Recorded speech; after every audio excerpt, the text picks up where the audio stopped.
በሐረሪ ክልል የዘንድሮ የአረንጓዴ አሻራ መርሃ ግብር ከፍተኛ አመራሮችና የተለያዩ የህብረተሰብ ክፍሎችን ባሳተፈ መልኩ በይፋ ተጀምሯል። በክልሉ ባለፉት ዓመታት የተተከሉ በሚሊዮን የሚቆጠሩ ችግኞች በተለይም የደን ሽፋንን ከማሳደግና የአፈር መሸርሸርን ከመቀነስ ባሻገር የምግብ ዋስትናን ለማረጋገጥ እያገዘ ይገኛል። በክቡር ጠቅላይ ሚኒስትራችን ሐሳብ አመንጭነትና ኢኒሼቲቭ በቢሊዮኖች የሚቆጠሩ ችግኞች ተተክለዋል። በዚህም የደን ሽፋን በከፍተኛ ሁኔታ ጨምሯል። የአፈር መሸርሸር በከፍተኛ ደረጃ ቀንሷል። የከርሰ ምድር ውሃ ጨምሯል። የምግብ ዋስትናን ለማረጋገጥ ከፍተኛ የሆነ አቅም ተፈጥሯል። ከዚህም ባለፈ ለወጣቶችና ለሴቶች በከፍተኛ ደረጃ የሥራ ዕድል ተፈጥሯል።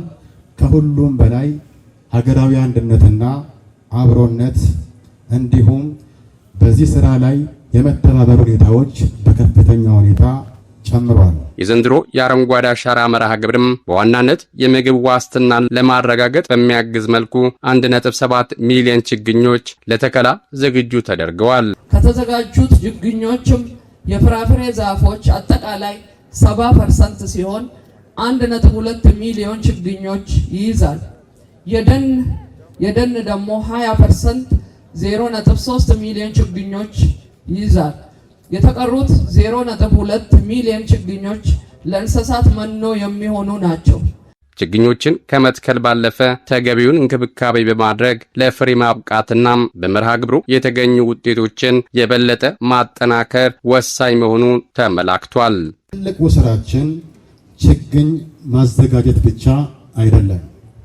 ዋናውና ቁልፉ ተግባራችን ችግኞችን ተገቢነት ባለው መልኩ መትከል፣ የተተከሉትን ችግኞች ተንከባክቦ መጽደቃቸውን ማረጋገጥና ከተረጂነት ወደ ልማት የምናደርገውን ጉዞ ማገዝ ነው።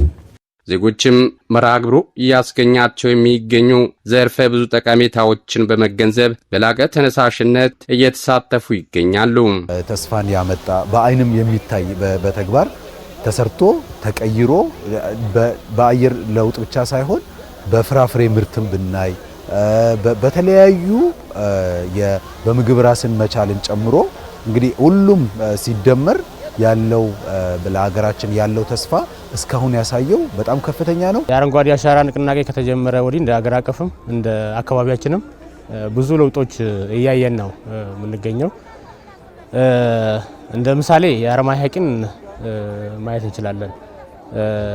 ደርቆ የነበረ ለ17 ዓመታት ደርቆ የቆየ የአረማያ ሐይቅ መመለስ የቻለው በዚህ በአረንጓዴ አሻራ ንቅናቄ ነበረ።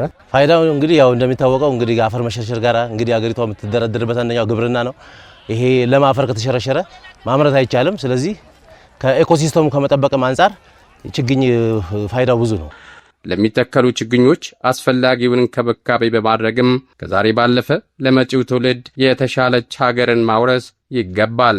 ችግኝም ከተተከለ በኋላ ማንከባከብ እንክብካቤ ሲደረግለት ችግኙ ደግሞ ልክ እንደ ልጁ አድጎ ሲደርስ ለአየሩ ለህይወታችን ለምንኖረው በጣም ትልቅ ጠቀሜታ አለውና ከዛሬ በፊትም የተተከሉ ችግኞችን በዚሁ አግባብ በተለያየ ጊዜያት በመከታተል ውሃ በማጠጣት በማንከባከብ ችግኞቹ እንዲጸድቁ ብዙ ስራዎችን ስንሰራ ነበር ማለት ነው።